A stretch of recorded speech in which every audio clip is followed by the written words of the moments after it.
Nepal, the country which has never let its head down, and never put there a nation in other countries' power. Nepal was ruled and conquered many times and built itself from fraction, but it was never colonized by any foreign power. Of course Nepal has lost some area during war, but Nepal put their all effort and their fearless Gurkha soldier in the war, which earned Nepal the respect of enemy power as fearless.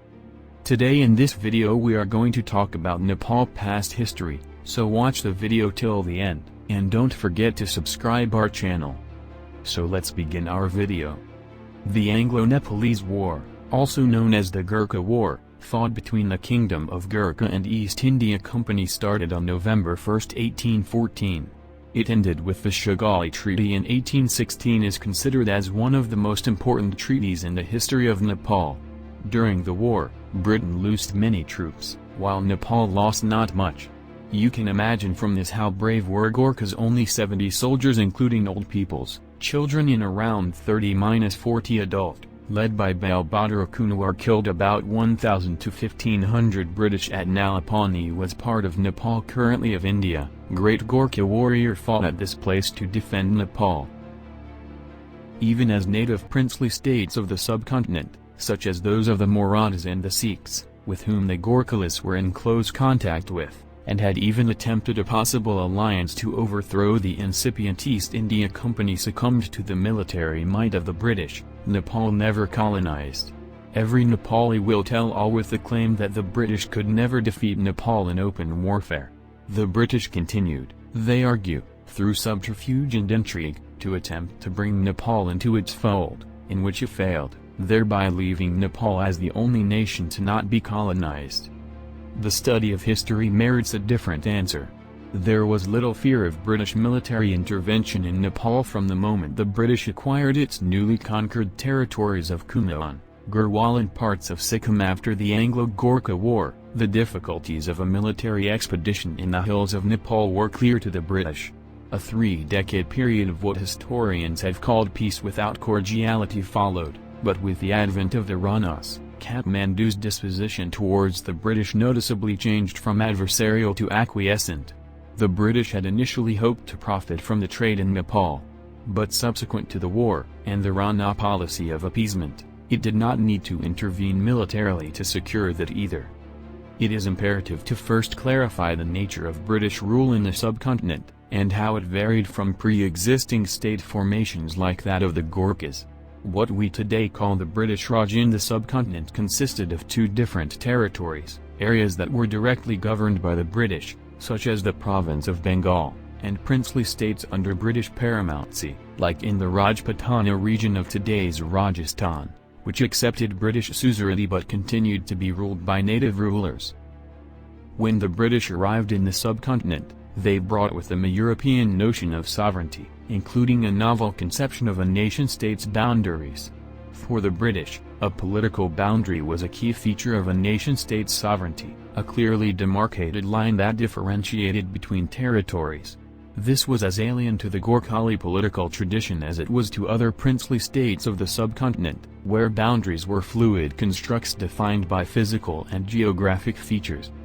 The British emphasis on the fixity of a political boundary was one of the reasons they went to war with the Gurkhas in 1814. Even before things took a turn for the worse in 1814, the British were perplexed by the lax definitions of a boundary that existed in the region. As far back as 1795 itself, East India Company Governor-General Lord Cornwallis had assured the Gurkhas he was willing to define the long uncertain border between the Morang and the district of Purnia, in the areas around Awadh and in the Gurkha territories of Kumaon and Garhwal. The boundary had been made so uncertain that the British were perplexed as to how to react when the Gurkhas moved into new territories. Historian John Pemble quotes the curious example of the Bareilly magistrate who, in 1811, noticed the Gurkhalists had built a fort in Kerry, which didn't exist till 2 years prior. Such is the undefined boundary between the 2 governments. The Anglo Nepalese War, also known as the Gurkha War, fought between the Kingdom of Gurkha and East India Company, started on November 1, 1814. It ended with the Shigali Treaty in 1816, is considered as one of the most important treaties in the history of Nepal. During the war, Britain lost many troops, while Nepal lost not much.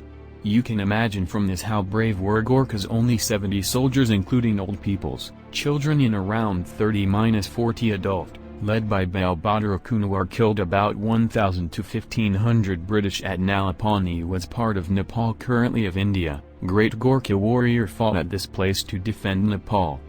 So, finally, when East India Company realized that they had to lose many soldiers to invade Nepal, the war came to an end with Shugwali Treaty at Singh Durbar, Kathmandu, Nepal, first discussed in 1921, and the final treaty signed in 1923 December 21. Nepal lost one-third of its party as a consequence of the agreement.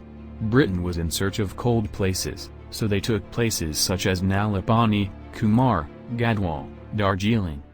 Nepal lost one-third of Nepalese territories like Sikkim in the east, Kumaon and Garhwal in the west and some Terai in the south. The friendship between Nepal and Britain. Britain would be allowed to recruit Gurkhas for military service. True story of Nalapani War. They attacked the fort at Nalapani and were impressed by the bravery and skill of the Nepalese troops. Within a short time that respect was returned by the Nepalese warriors. A Scotsman traveling with the East India Company reported that a wounded Nepalese soldier crossed the broken-down wall of the fort to get medical care. While the batteries were playing, a man was perceived on the breach, advancing and waving his hand. The gun ceased firing for a while, and the man came into the batteries. He proved to be a Gurkha, whose lower jaw had been shattered by a cannon shot, and who came thus frankly to solicit assistance from his enemy. It is unnecessary to add, that it was instantly afforded. He recovered, and, when discharged from the hospital, signified his desire to return to his court to combat us again, exhibiting thus, through the whole, a strong sense of the value of generosity and courtesy in warfare, and also of his duty to his country.